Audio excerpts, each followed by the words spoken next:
Hi buddies, எங்க தெரியுது பார்த்தியா இந்த யூனிவர்ஸ் வந்து ஒரு நாள் சாக போகுது அப்படின்னு சொன்னால் உங்களால் எத்தனை பேர்த்தனால நம்ப முடியுது? நம்ப முடிகிறவங்க கமெண்ட் பண்ணுவாங்க, மித்தவங்க இந்த வீடியோ பார்த்து தெரிஞ்சுக்கோங்க.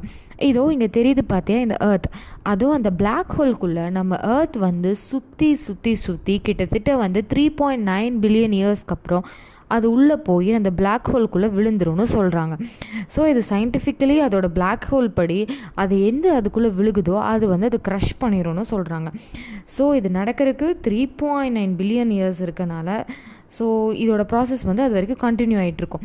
அதுவும் இல்லாமல் நம்ம நினைக்கிற மில்கி வே கேலக்ஸியும் அதே மாதிரி ஏதோ இங்கே தெரிகிற ஆண்ட்ரோமனுங்கிற இந்த கேலக்ஸியும் வந்து கிட்டத்தட்ட மோதிச்சு அப்படின்னா நம்மளோடது வந்து டிஸ்ட்ராய் ஆகிறதுக்கு வாய்ப்பு இருக்குதுன்னு சொல்கிறாங்க. அதுவும் இல்லாமல் ஏர்த்துங்கிறது வந்து அதோட ஸ்பின்னிங்கை ஸ்டாப் பண்ணாலும் இந்த யூனிவர்ஸ் இது ஆகிறதுக்கு வாய்ப்பு இருக்குதுன்னு சொல்கிறாங்க. ஸோ உங்களை எத்தனை பேர்த்துக்கு நம்ம ஏர்த் வந்து ரொம்ப பிடிக்கும்னு நினைக்கிறீங்க? பிடிச்சவங்க சப்ஸ்கிரைப் பண்ணிடுங்க, பிடிக்காதவங்க லைக் பண்ணிடுங்க.